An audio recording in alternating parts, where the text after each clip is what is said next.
Well, welcome everybody. This is April 23rd's Customer Spotlight webinar, and we're joined today with Miss Ginger Evans, the content producer with Mary Kay Global. So welcome, Ginger. Hi, thanks. Yeah, thank you so much for taking a few minutes, or 60 minutes exactly, to spend some time with us. For those who are joining or have been a part of this before, there's a lot of unfortunate things going on right now, and we just said, hey, we've got a wide range of customers who use our software. They do way cooler things, than well, we do cool stuff too, but y'all are doing awesome things. And so we really just said, let's get as many of our customers on and have them share their stories, and maybe use this as an opportunity for people across industries or just who have been so busy going event to event to event that they don't get to slow down and learn and observe and kind of learn from their peers. So that's all this is. And so what I think is really special about today is Ginger has been with Mary Kay for, I think you said, was it 9 years? A little over 9 years. A little over 9 years, and you've been producing for them for the last 4 or 5 years. Is that right? 5 years, yeah. Awesome. So what's cool is most of the time, the people that are using Shoflo are going to be, the event agency in corporate specifically, and then also, and then sports obviously is its own thing, which is awesome, or broadcast. But what we love about Mary Kay and Ginger's, kind of approach to Shoflo is that it's their event at the end of the day. They're the meeting planner, and so they're still engaging and interacting with third-party event agencies that are helping them come in and produce these events. But Mary Kay's really opted in to say, hey, this Shoflo workflow is something that is central to the way that we deliver our these events and the product and the experience for our attendees. And so that's fun because it's a couple different things. You get to see really, I think even it unlocks an even higher level of information that can be in your rundown. Not just the technical things that the crew needs, but there's more information when you actually have the meeting planner and the producer themselves in it. So anyways, I won't give too much of that away, but that's what I'm excited about today. And we're here to hear Ginger's story. Before I get going too far, just as I always do, we've got JP Chat, who's the man. And JP is going to be in in the sort of like Q&A and kind of catching all of your questions. So if you have questions for Ginger about either how Mary Kay works and their philosophy and how they produce events, send them in now. That's the first 15-20 minutes we spend on her and their approach. And if you have questions around how they use the software or adoption or et cetera, send them in as well too. JP queues them up and prepares them for me. And then also, we like to always just kind of start with a poll. They're just helpful for us to kind of understand who all's on the call. We like to be live and adaptive to the audience that's on there. So plenty of people already are, but go ahead and send your vote in. We'll do it in 3, 2, 1sies, and too late. Here we go. Boom. All right. Share the results. Okay, cool. As we expected, the audience to the subject, and so a lot of corporate event production, ballroom sessions. I like the internal meetings, all hands, town halls. That's really cool. I'm actually going to really try to lean into that, Ginger, because I know you've got some experience, like weeks ago experience of having to move an event to a virtual event. So we're going to hit that as well. So cool. And then the sports and game presentation, I love that. That's exactly what I'm talking about. People getting a chance to learn more about how this other parts of the industry work as well too. So great. And then the next one, I think, which is related to what we're talking about. This may not apply to some people, but just events going virtual. I'll share these results so that everyone on the call can learn from each other and I'd self-identify and maybe say, I'm not the only one going through this, but just, yeah, in general, how many of your events are going virtual? Basically all of them, most 50-50, some of them, or practically none. It's crazy times we're in right now, and I'm talking with obviously a lot of event agencies. And so for anyone out there who's looking to kind of have some assurances, is this only happening to me? I can assure you that they're not. It's everyone's in the same pit together. Everyone's trying. All the event agencies are getting asked by their meeting planners, like Mary Kay and others, and think about doing this in a week or 2 weeks or 2 months. And then of course everyone's discussing just, hey, my in general, my calendar of events, are they going to look the same? Are they not? So we get it. Everyone's in the same spot, and but we'll get to it. Okay, cool. Well, there we go. That was the polls. Appreciate you guys joining in and being a part of that. With that, let's go ahead and get rocking here, Ginger. So you are the content producer. So, I mean, what does that actually mean, right? I'm looking at this picture right now. It's just what I would consider like a top grade corporate event. I used to do corporate events, worked for some really cool companies. And so I did everything from small rooms to these epic, beautiful events like this. And I can just tell you, as a live video director, this would have been a nightmare and fun at the same time, but just trying to get all these people up on the screen and all that stuff. But so what is your role in bringing what I'm looking at right here to life? Well, the show, of course, the start of the rundown, just creating the rundown of the show, the content that's in it, mapping out parades. How are these ladies going to come out? How are they going to arrive on stage? Pretty much, Mary Kay, our team is involved in every piece of this show. So this is just an introduction. So, and this is one of our smaller conferences. So Jeez. I look at that and I'm like, that's the easy one. Well, okay. So, but I mean, in terms of this event, you guys are doing how many events like this, these external kind of larger events? We have 3 a year. So we have one in the winter. We have one in the spring that's a multi-city event that's about 26, 27 cities that happen over a 2-week period of time simultaneously. And then we Yep. have our large one in the summer. Okay. And then so for Mary Kay, you guys are obviously producing that. Your audience, just for people who are curious, who is the audience? Who's actually attending these events here? Yes. So these are our Salesforce members. So these are all the Mary Kay independent sales force members that sell Mary Kay. The January event is for the leadership, the higher level career paths, so the directors and above. Our spring show is for new Salesforce members and above, so that's everybody. And that is a show that we take out all across the United States to them in their hometowns. And then we have one in the summer that is the culmination of all of their goals, and they all come together to celebrate their achievements for their year, win their prizes, get their diamonds and their cash. So that's the big event. It's like the Big one. Grammy. Yeah.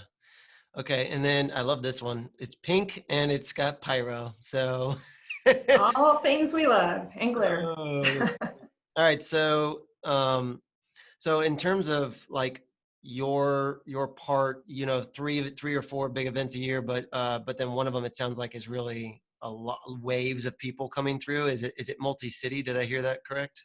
Yes. So Okay. the one in the spring is our career conference. It's a multi-city, and that is, like I said, it's held at 26 to 28 different locations, and half of them are done the first week, and the second half are done the second week, and they all happen at the same time. So Which one do you go to, or how do you produce that consistent experience? Like, how do you yourself kind of observe and help make sure every one of those cities are doing what they should be doing, hitting their cues, I guess? Well, we create our script templates, and we create all of that in Shoflo. So it starts with a master script. So that's a consistent message that's given across the board to all 27 cities. The recognition that is held in those cities is specific to each individual city. So then we have to split it out, so all those cities become their own scripts. But the messaging is consistent, and prior to Shoflo, I really didn't have much control over changes. I had to, call or email people who were already in cities to say, hey, we had a change come in last night. We need you to update all the script books. At that time, there was like 12 script books that they'd have to make handwritten changes in. So now with Shoflo, we can create all the scripts, go to our tech review before I send them out to cities. Everybody has the same content. Any changes that come in, I enter them into Shoflo before we send those PDFs to a print shop in those locations. So now we only have about 4 script books, maybe 5 per city, and the rest of the crew works off of Shoflo. Gotcha. And then, so then are you using different production companies in each one of those cities, or do you have one production company that sources their crew across all those cities? Yes, we use one production company, and they source their production managers for every city. And this would have been our second year to use Shoflo for career conference. We had a lot of change management with that. So we tried it last year and it worked fantastically. So we were really looking forward to this year.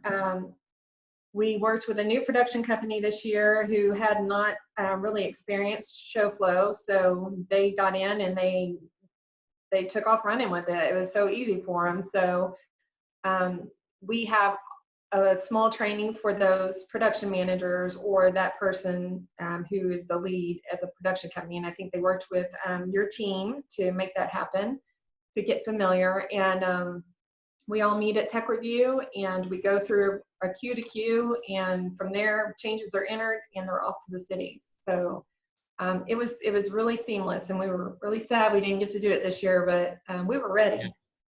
So that was the one that, is that the one that just got went to virtual, or okay? Yes, yeah, we had to cancel this show. I think it was like a week before trucks were being sent out, or the week the trucks were supposed to go out to the different cities. We had to cancel our shows for the Ah, current situation. So well, so if you don't mind, let's take a minute. I think it might be helpful for people on the call to just learn kind of how this stuff, because I think for a lot of us, we just get the email from the meeting planner saying shows off, hold off or whatever it is. And so we don't always get to understand how and what's going on up there. So walk us through kind of how you guys got to the point where you decided, hey, this is an event that we were literally just about to roll or whatever within a couple of weeks, and then the choice to go virtual, and then how did you make that transition to virtual? What type of event did you end up actually pulling off here over the last few weeks?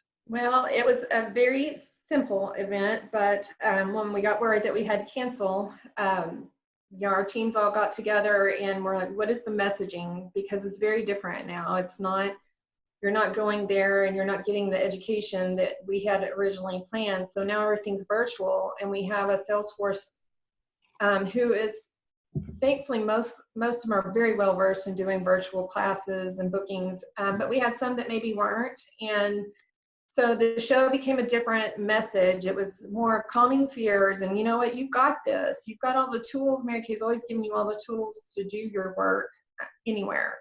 Mhm. So we needed to instill just a sense of everything's okay, we're behind you, we're here to help you. We got our Salesforce members involved, which were some of our top nationals and sales directors. So our sales education partners formed some really great classes that were relevant to that time. So we pivoted. They created the content. We put it, all of our planning went into Shoflo as we're trying to build this kind of a run of a show that was new to us. It turned out to be very simple. Their classes were how to work virtually and Mhm. bookings. So it was just a very relevant message. We partnered with our AV department, in-house AV department. We instructed our Salesforce members how to do recordings, and we prompted them on their screen so they could pre-record all their messages in their classes, and then they sent them those recordings to us, and our AV department stitched it all together and created a great, just easy production. And what we learned from that was we got a lot of hits. We had more people log into that experience than we have for our largest event in the summer, which is about 30,000 women. So Whoa. So yeah, they were just was it like a registered page, web page, and then once they registered they could go in? Was it a live stream of the pre-recorded video, or is it just on demand, you watch it whenever you want to? no, it was a live stream and it was free because this was just a different situation. We wanted to really support them. So they didn't need to register. We have a intranet site at Mary Kay, so we put it out on there. In Touch is what our Salesforce uses for all their work. It was a link they could just go into, and it was live streamed. they, we could track how many people were in and when they dropped off. We had a lot of learnings from that. Number one, we learned we could reach a whole lot more people, Yeah. and there was an interest out there. People needed to connect. But we also learned that, our content needs to be shorter. It needs to Mm. be to the point.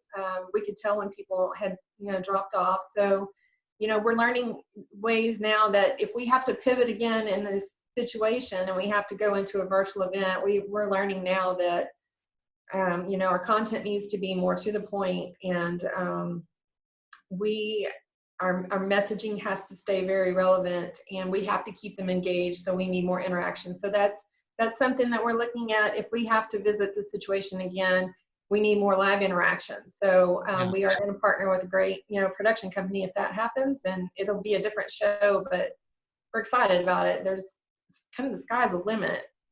Well, and just to plug a couple of services I've seen out there that I think would be great in these types of situations. But I know a lot of rental and staging groups are kind of building out studios where you could, once the virus is sort of stay-at-home shelter whatever rules are gone, that you could still fly some people in, produce a wonderful, really high quality experience from a room and broadcast that back out.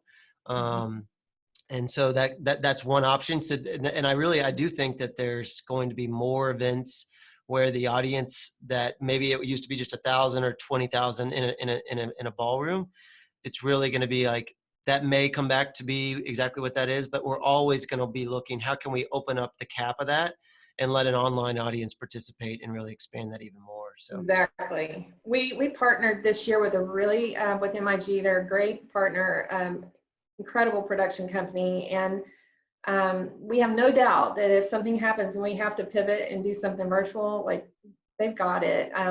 We've watched some of their streams and their webinar, and it's exciting actually to see the world of possibility with a virtual event. So we're yeah. ready. We're ready for the challenge. Yeah, and actually, we're big friends with the MIG team, and anyone on the call looking at virtual events, they're doing an exceptional job and have a really great. Yeah, and they're so great to work with. Yeah.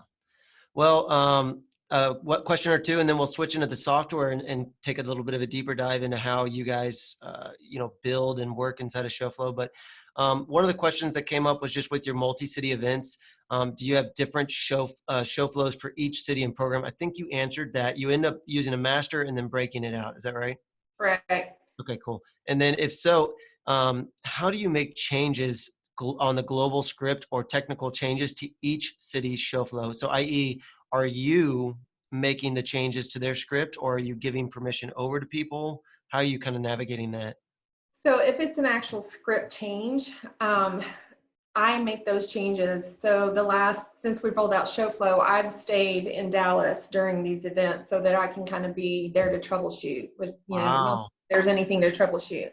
But if there was a script change, I could roll it out from Dallas to all of them. Or if it's a queue change or something of that nature, or one city, something happens and they need to switch all their MCs because somebody didn't show up, then they could go in and do that themselves at that city. So either their meeting coordinator could do it, or if it's a production queue change that the production crew needs to make, then the show caller can do it. But basically the plan this year was that I would make any changes that needed to be made and then just communicate that to the crews. That's really cool. You don't hear that very often, but that idea that, when you're producing multiple events in multiple different locations, you're almost in Dallas turning that into almost like a little control center, like a master command center. And then you're interacting with the different cities and making those script changes, which naturally right there, even that's one of the fun benefits of Showflow is that it's real time versus, some show caller backstage in a, dungeon down in the convention center somewhere, making changes on their local Excel spreadsheet and no one seeing those changes at all. Exactly. Well, our crew that go out to, our Mary Kay crew that go to these cities that are the actual coordinators for the shows, they don't have experience in production, most of them. They work in different departments and they volunteer to go out and work these shows for us. So it's great to be able to help them if they don't have that experience. Yeah. Well, okay. And then another good question came in on a guy named Michael Jackson. Awesome name. He's an A1. How do you deal with the hardware aspect, i.e., making sure that all the show crew have a device to run the software on? So that's that. We have our way that we speak to that. But yeah, how much are you asking the production company first to get Showflow available to their crew, and then if it's 50% of the crew or 100% of the crew, how do you get them to how do they view it? Do they what devices, I guess? So good question. So for most of the crew that I'm aware of, I know that our production companies have handled it differently. So of course our show caller and the people in the front of house pit, I'm in the back show team pit with my show flow. I have someone there with me as a meeting assistant with her show flow. Um, we have people like our backstage assistants will have it running on computers backstage, but a lot of the crew, what they'll do is export what they need Mm-hmm. and they'll have the paper. Yeah. So we kind of leave that up to the production company and what is easier for them or what their best practices are. We don't dictate to them how they do that, but I know some of our girls who work backstage, what we call our backstage managers that do our pacing, they will try to use an iPad, or some of our reco people use their phone. So it just, we don't really dictate it. It's whatever they're comfortable with. Yep. And that's good, and that's kind of how we design the system. A lot of people think it's, if you use Shoflo, you have to go all in, and really there's layers of the value chain, and so I would say that, but we intentionally designed it to be able to PDF export and get, or Excel spreadsheet export, all that kind of stuff. Mm-hmm. Okay, so let's take a swing over here into Shoflo for a second. So Mary Kay has their team event, and then let's see, get all the way back to there. You go. So you've got a wide range of events. It looks like you've got everything from it was the leadership one, I believe. If I clicked that, that was the one where no, that's 2021. That's good. Yeah, that's Was it next year. career conference? Career conference was the multi-city event. Right. So that's the multi-city. So you're using folders here, it looks like, to kind of really break out and manage your just whatever folder management. Right. Um, Well, we broke them into folders too, because each one of those cities, we then export out of Showflow into, create the link, and we send it to print shops in those cities for them to print the script for we don't have teleprompters there. So our podium script, and then we have 4 nationals, our Salesforce members who have scripts. So we send that link to the print shops there, and they print out a script for them, PDF. wow. So that's interesting. So you're doing that all from Dallas. You're like basically coordinating and getting prints brought and delivered into the, wow, that's insane. Yep, they just deliver it overnight to them, so they have it when they arrive. Wow, that's But, awesome. we ask our production crew, we ask them to use Showflow because we really want to move towards a full use of Showflow in those cities. Yeah, you had mentioned that on the pre-call when we were kind of prepping for the meeting, but obviously that makes, that's really something that's encouraging for us to hear. But so you're actually, as you're engaging with third-party agencies and production companies to come in and support your events, I heard you say that basically you're saying Showflow is a requirement or whatever it is. Okay, It gotcha. is, yes. And we also require them to get training if they need training. So that's something that, we ask them to reach out to you or your team, Brian, Yep. JP, and John. They've been great in working with them to get them up to speed. Yep. And we do that for anyone who's curious. We're happy to jump on a call and walk anyone through the software. It's literally what we do all day long. So we're looking at Master Day 2 PM closing general session. And I just want to go ahead and warn everybody. So Ginger builds epic rundowns in Showflow, and I would say is like for reals using all of the features. So for people on the call, let's just do a basic orientation of what I'm looking at here and walk us through kind of your columns here. Okay, so I usually have my private notes open. Everybody's got those. We try to have video, audio. For this show, this is a very scaled down version of a show. So our graphics our lights, graphics, and audio are all in one column because we're still trying to mimic that original paper script. We're still walking through the change management process of pulling this show over to full show flow mode. And that is a process for people outside of the production world in our business. But so we have audio, graphics, and light all in one column. And in our normal shows, that would be in 3 separate columns. So we would have those cues broken out.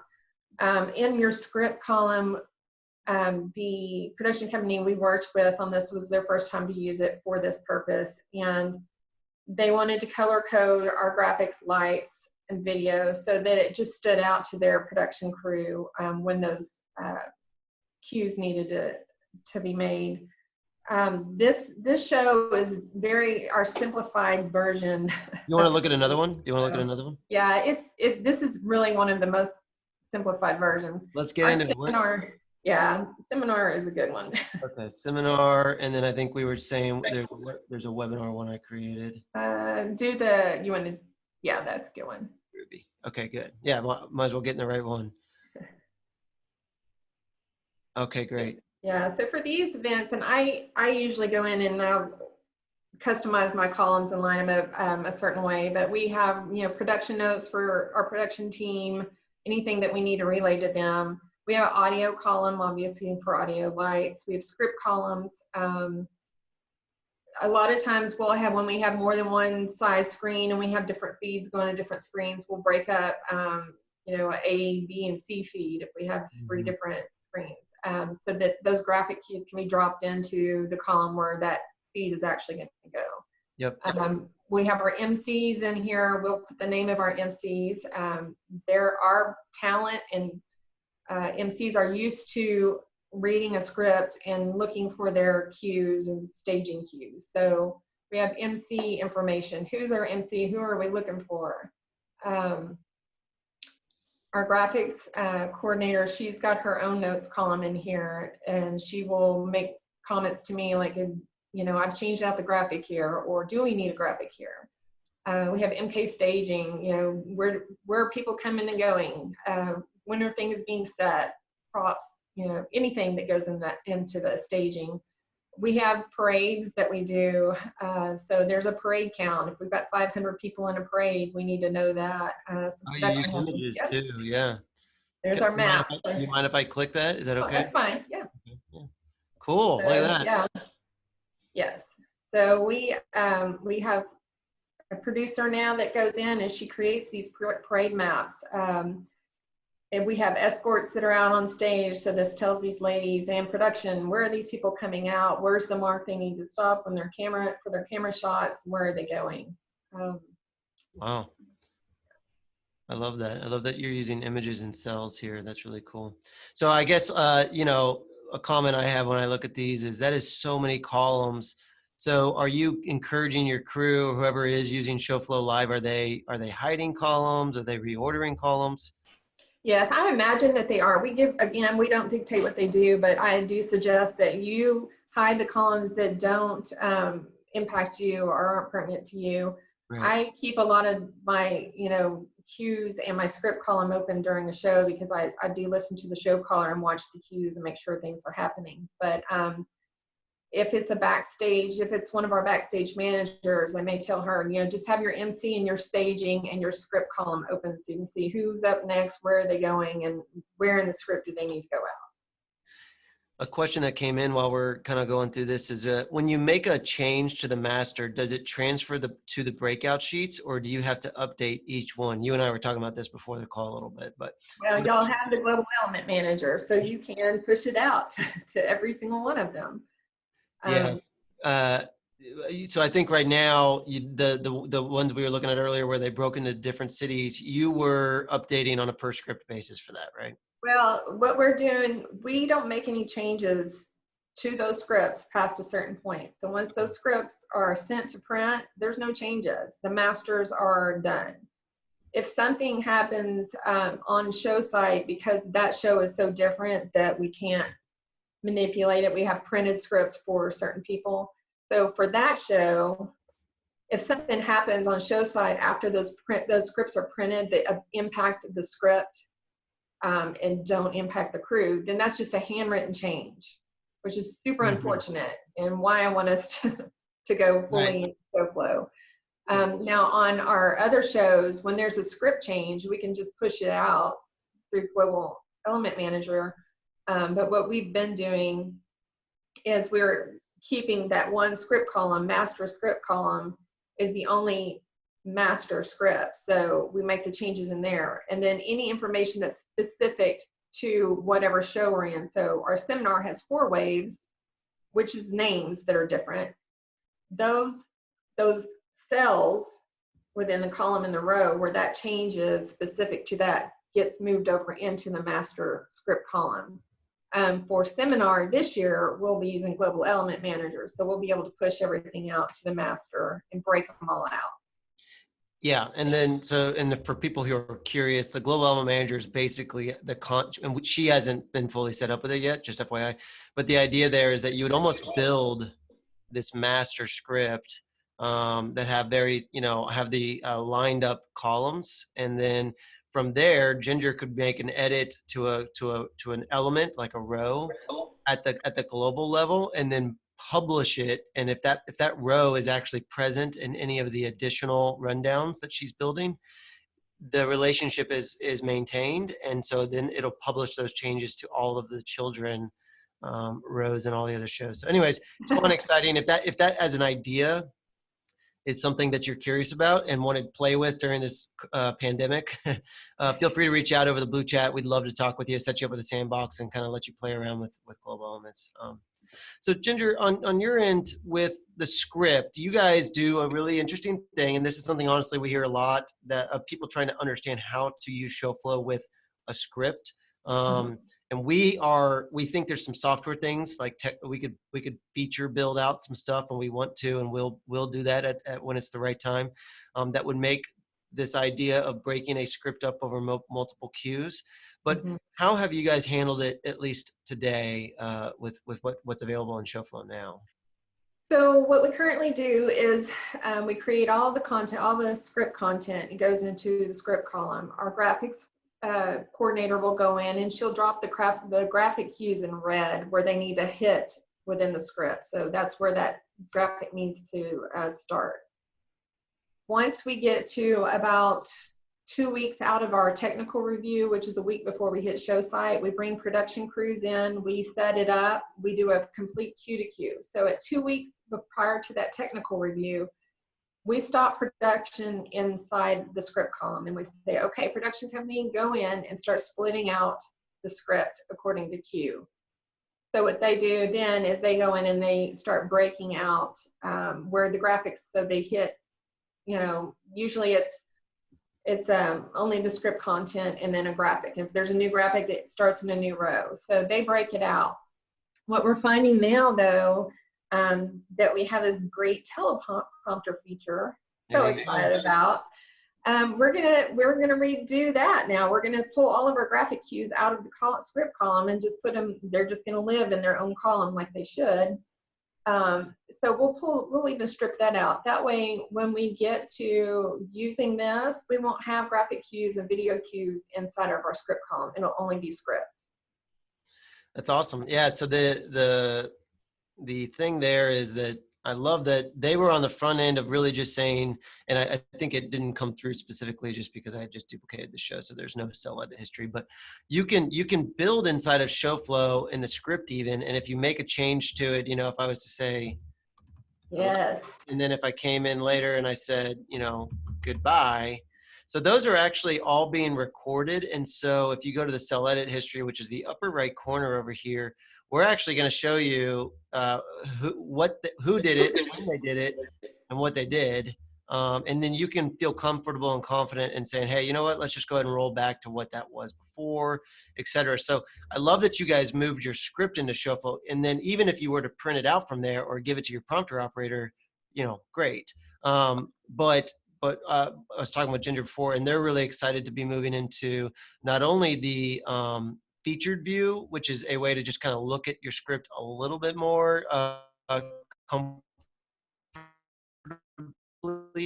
essentially. But if you take it from the featured view to what we call the prompter view, that is where you really start to see that sort of standard prompter type experience.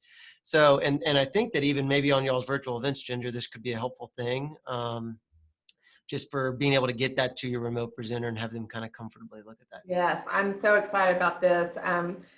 I knew it was there. We wanted to use it at leadership, but our teleprompter operator wasn't familiar with it yet, and I didn't want to scare her. So when we moved to the virtual event and I pulled it up, I was like, this is magical. So we do a lot of rehearsals in the building before we get on site, and we bring her in with all her equipment. And now I can just run these rehearsals myself. I don't have to bring anybody in if I don't want to.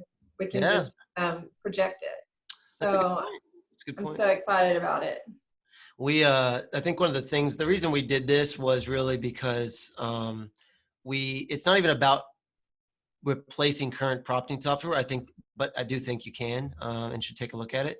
But it's more like the idea of just keeping a relationship of the script and the row together. And if you want to move things around, duplicate things, you know, that relationship is there the whole way through, which is pretty cool. Well, And I love that you can make a change in this. If you're in this view, I love you can make a change and it's automatic in the teleprompter view, and vice versa. So we make a ton of changes during rehearsals. And so if she's rolling teleprompter, I don't have to say, hey, Tess, we need to make a change to this. And she's making it in teleprompter and I'm making it in Shoflo. Now she can just make it in one spot and it's there. That's great. And I'm just going to demonstrate that for some people who might be curious about how that kind of happens. I'll take this to the right screen and then this to the left screen. So you can kind of see over here, and this might not look that pretty, but let's see if we can get it. So we're there. And then over here, I'm going to just simply take my text size way down just to make the case. And then let's see, what row do we think we're on? I think we're on 4. Yeah, just generally, that's it. So if she wanted to, so if Ginger or the script coordinator or whoever that might be wanted to make a change to something, for now, let's just say I maybe just changed it to a different color. I don't want to mess with your actual script. Making that change will come through in real time for people. And then that applies vice versa. So if I was to come over here and let's say that we were in the middle of this and we said, you know what, let's add in a toss to video right here. We can, maybe change that down, whatever you might want to do, hit save. And so those things are going to pass through. So that relationship is really, really cool, specifically, like you said, during rehearsals or during offline rehearsal rooms, things like that, that you don't have to have all this stuff saved in local prompters that then have to get saved as a Word or text file, email attached around, it's the whole mess we all talk about all the time. And making sure it gets in Shoflo and in the teleprompter. Right. Because what happens when we're doing rehearsals and we have MCs up there, they'll stumble over words and we'll say, you know what, let's reword this. Let's change the way this reads. So the teleprompter changes it so that they can rehearse it. And then we got to go make sure it's in Shoflo. But now it's there. It's fun. I remember when I used to do shows, there were people who would change their script literally like a minute before the guy walks on stage. And they're having to do a printout, and then some PA's having to run that out to front of house. And if you're in a big old convention center, that could be like a 4-minute run, up the bleachers to get to the top of the front of house. So that's fun. I had a question came in as well too. Are you distributing and updating screen content via Shoflo, or do you use a different platform and create links? So screen content, I think he means by that like media assets for whether it's Pandora or media playback. Are you uploading that into Shoflo, or do you use a Dropbox type thing for that? That we're using a Dropbox. Mary Kay's kind of been a little strange about how we share things. So we've been using Dropbox, but I think that we probably could start using Shoflo because I think we went through a whole security thing with y'all and you got us set up. So we're good that we can put things into Shoflo. Yeah.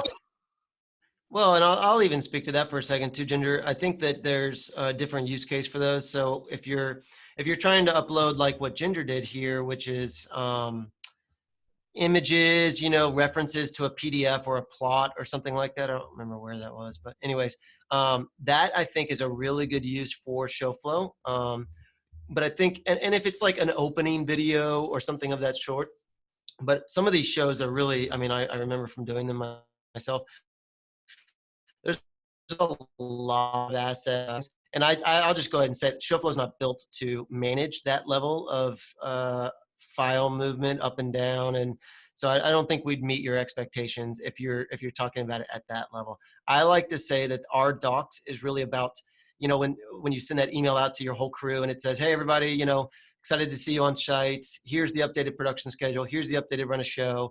Here's a CAD drawing of the room. Here's a screen layout design or something like that. That 5 or 10 different files or PDFs, those can all really be uploaded into Showflow. But if you're going to send 10 terabytes of data, don't do that with us. Yeah, we have a lot of videos. We do about 60 videos for seminars. So there's a lot of videos, lots of graphics. There's a lot. So let's talk about the show caller tracking and how you actually are like, so you're the content creator, script coordinator. Do you give show caller control to your production company and the stage manager? Is that how that works? Okay, cool. Yeah, we do. Our show callers will either have someone sitting next to them that will advance or they will advance. And we track them. It's been super helpful for me because if I'm running a backstage, which is getting talent and making sure people are in places and things are happening on stage what they're supposed to be, and I have to walk away, I can come back and I'm right there where I need to be in my show. So that's been great. It's great for rehearsals when we're bringing in MCs who are have parts in different days and we don't want to schedule them to come in at different times. We do all of their parts at one time and she can jump through the show and we're there. So Yep. Great. And then a good question came in, I think related to the prompt earlier, but how do you guys go about exporting if you're going to use a third-party prompting software like a Prompt Dog or something like that, or an auto cue? How do you currently do that from inside of Showflow? So you guys were great. When we first started Showflow, there was not a word export. And I talked to Brian, I was like, we need that. We have to have it for our teleprompter. So we export all of our script column into a Word document and send it over to her in a Word file. And she just saves it however she needs for whatever software she's using. So it's worked out great. We also use the Word export to route scripts for changes, so I can create a red line. I can track changes in that document. Oh, cool. That way, when the changes come in, I know where they need to go in Showflow. Oh, that's cool. Yeah, so just to demonstrate what Ginger was talking about, upper right corner here is your download center, I guess, and so that's where you'll get it to PDF, Word, or XLS. But Word is we kind of construct it a very specific way where you can choose which columns you want to pass through. So in this scenario, we would select script, and then we call it the hero column, the big guy, the winner or gal. So you click that here, hit hero. You can actually say skip rows that don't have content. So I'm going to go ahead and say yes to that. And then you can determine if you want to even put item titles or descriptions or item numbers. I think they can be helpful. You can do production notes or other things. I'll turn that stuff off just for now. And then so that way kind of visually represent what you might expect it to look like. And then actually, if you wanted to use it, you can even take it to large right here and actually generate a larger text output. But anyways, let's just kind of take a look and see what that might generate for us. I know our teleprompter does. She's gotten where she likes the item number in there because Nice. when we make changes, we can say, hey, it's an item number such and such, and she can scroll straight to it. Oh, cool. Well, I'll demonstrate just kind of what that looks like here, bam. And then, yeah, that looks awesome. So really it's just as simple as that. We're showing the item number, the item title, the start time, the duration, and then the text. And then it goes right into the next one. And I think it looks a little bit better if you don't do the preview thing, but that's all I had right there. So, cool. While we were over there in the exports, I think it might be helpful to mention, are you guys using like GuestPass at all, or how okay, what is your audience when it comes to GuestPass? Who's really engaging with that? So in-house, my stakeholders for GuestPass are my MCs. We have a lot of our in-house staff are our MCs, and then our Salesforce members.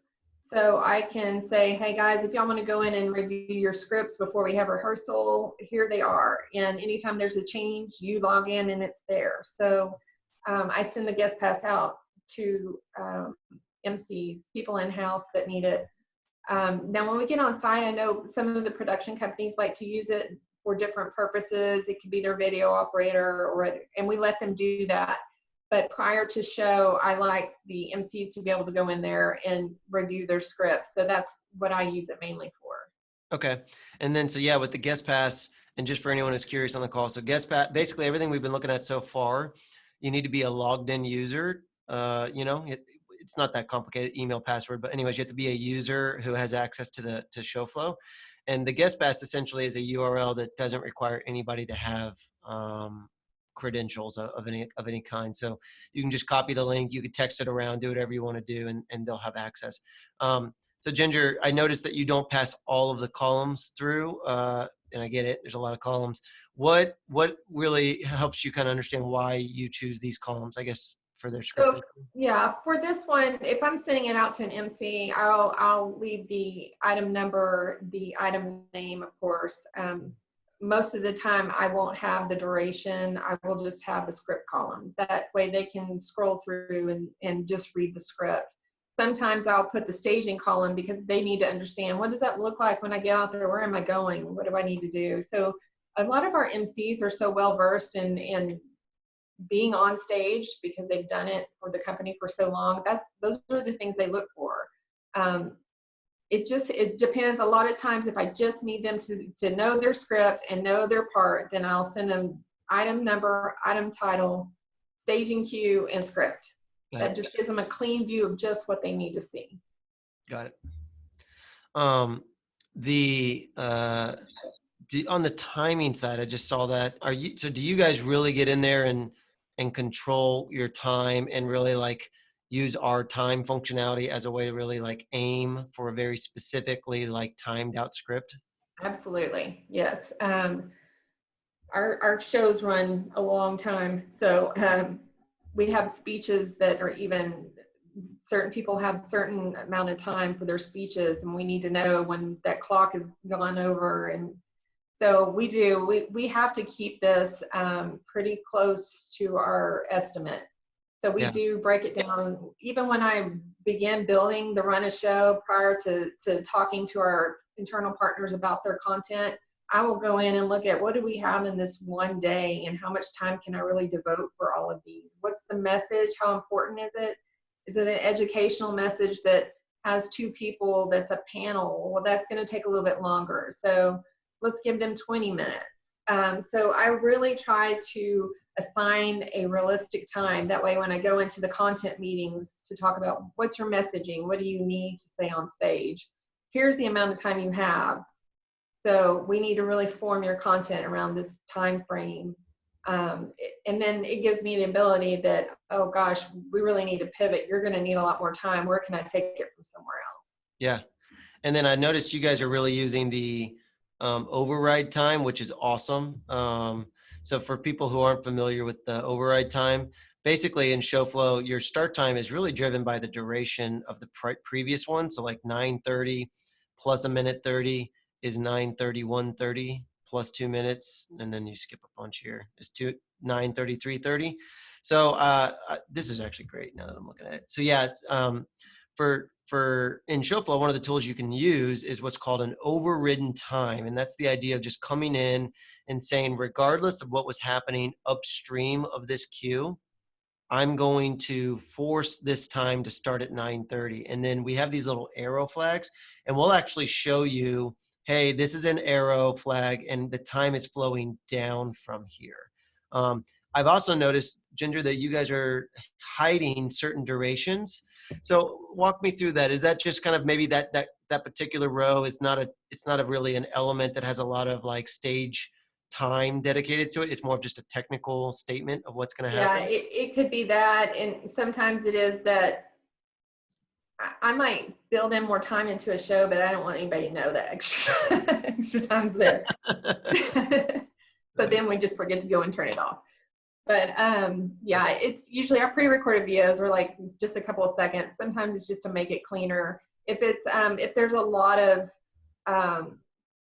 so in between our segments, you know, so you've got your title row and the breakdown. We have a lot of parades or standing reco here. There's standing record for several different car programs, and we don't really know what the time is on each of those. So sometimes we'll just hide it so it doesn't cause a, someone to go, oh gosh, we're already over, or it's Right. noise. We don't need it. So Yeah. That's cool. You might actually, we'll be debuting it next week at our quarterly product webinar, but we've been doing some really exciting work on over and under time, which is the concept of, hey, you said that this was 4 minutes. You actually ran it for 6 minutes. And so we have a new clock that we're debuting up here that actually, if you track out of a row and you were in it less or more than the stated time, we're going to add it to the over under. And so literally if you were 1 minute over on a queue, then you're 1 minute red.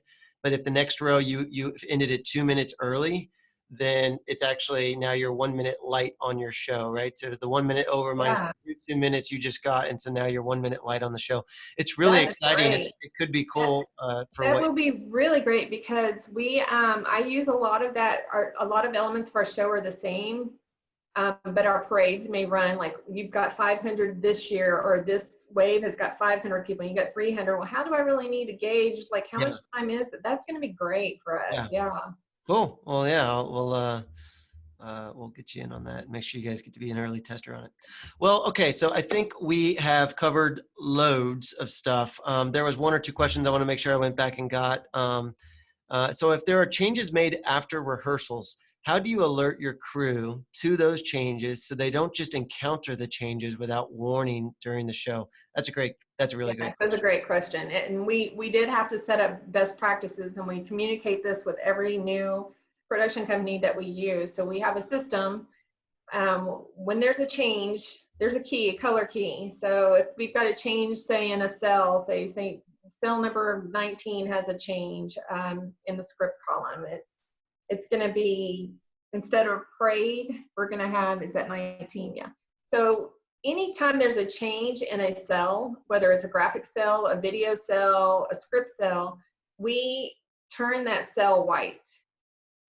And then Just the like the actual, background color? Okay, cool.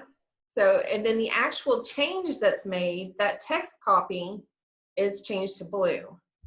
Okay.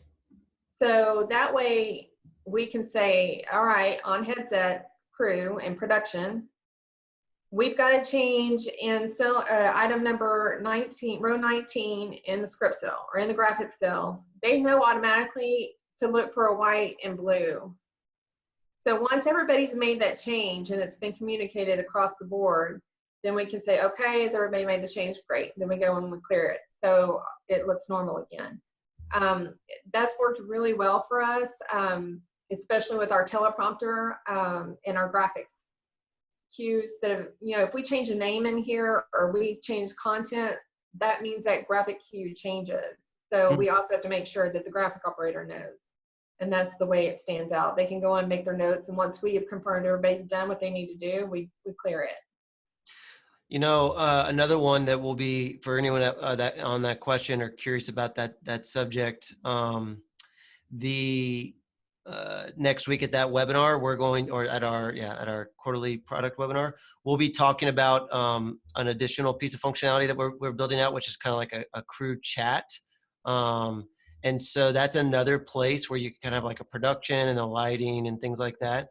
And so that's another place that ultimately we would love that to be where you could kind of do an channel. Hey, updated this row, and then you could click in that right there and it would take you to that specific spot. So just We've been waiting for that. Yay. oh, Jen, are you excited about that one? All right, we'll get you in on that one We too. can chat with each other. Yeah, I know, we get that all the time. People come in on the blue chat down here and they're chatting to JP and they're like, hey, this is great, can we get this to my A1 or my A2 I'm backstage? one of those. I'm like, hey, is there any way? Well, there you go, tune in next week, Ginger. All right. Hey. Well, I think that this has just been amazing. And oh wait, one did come in. I want to hit it before I wrap us up. From Michelle, how do you enter scripts into Shoflo? Copy and paste? Oh, that's a great one. So That's a good basically, are question. you guys doing more of an import, or are you doing more of a build from scratch, copy and paste in? Hold on. What do you mean import? What do you mean? You don't even know there's an import? I asked for that a long time ago, but I didn't know it was there. Are you kidding me? Right here, CSB Imports, been here for years. Where? Yeah. Well, see, that's the power of these sessions. Oh my gosh. I love Webinars that we give y'all. I everybody an love opportunity to. you. Well, that Generally, one's free. I didn't have to work I that hard love on that them. one. What we have been doing is my content writers, I'll assign assignments to them, and I go in and I highlight the rows yellow where content needs to be written, and I assign them those rows, and they go in, they just start typing the content in. Yeah. So it's in Shoflo to begin with, and then I export it for review so they can go and make changes. But I have to approve the review, the changes they made within a review. So then I just move those changes into Shoflo. I had no idea that worked like that now. Well, and just to clarify on that, though, so that's an initial import to build out a show, like so, like to go from. It'll give you your columns, it'll give you your items, and Oh, stuff like okay. that. But it wouldn't be like you're importing it into the cell. And if that, Okay. That's yeah, what I'm waiting on. okay, all right, all right. Well, there you go. Got I it. will personally go and upvote that feature request for you. Okay, great. Well, Ginger, this was awesome and a joy. I really love the way that you guys approach. Well, first of all, I don't know if anyone knows it on the call, but she actually was like, she's not like a 30-year career producer. She's been doing this at Mary Kay, and before that, she was in legal. So Legal and real estate. legal So and real estate. So, I mean, literally the person behind or on the team producing events of this scale and size used to also like, I don't know, charge you $500 an hour just to get your, your LLC documents filed or something. I mean, right. I think it's so cool the way that you guys have approached, um, pulling this off. And I mean, you can just tell from these pictures, you guys are very serious about creating an amazing experience for your attendees and for your sales force. And it comes through in your final output and your final product here. And then just the fact that you guys have identified Showflow as a part of the tool package to get you there, makes us happy and proud. And I love it. And I think there's so much to learn for other meeting planners, because I think even though event producers are typically responsible for the cue sheet, or the rundown, that's just because other meeting planners don't care enough to look inside the mystery box of how this all comes together. And I love that you do, and I think it just makes a better rundown and a better format for everybody across the board. So Well, anyhow. it's made our lives so much easier. I mean, we used to work until 2 o'clock in the morning, some mornings on show site, making changes in scripts and making sure everybody had them. So Yeah, this has changed our life completely. cool. Well, thank you so much. For anyone else who's interested, we will be posting this along with all of our other webinars, the video. If you want to distribute it with someone else on your team, or just literally have nothing again to do tomorrow and you want to rewatch this, you can find them under webinars, showflow.tv, and then webinars, and that's where you can see other ones that we've done. We did one on Prompter specifically. We've done one on virtual meetings. Upcoming one is the quarterly product webinar, which is really, really exciting. And then also we've got 2 coming up here with a rodeo, which is fun. And then Uncle Toad's media group, which is another really great one. So thank you very much, Ginger. I appreciate you. And Thank I you. wish you a wonderful rest of your day, as well as for everyone who joined. Thank you, You and have, too. Love you guys. yeah, thank you. All right. Bye, everybody. Bye.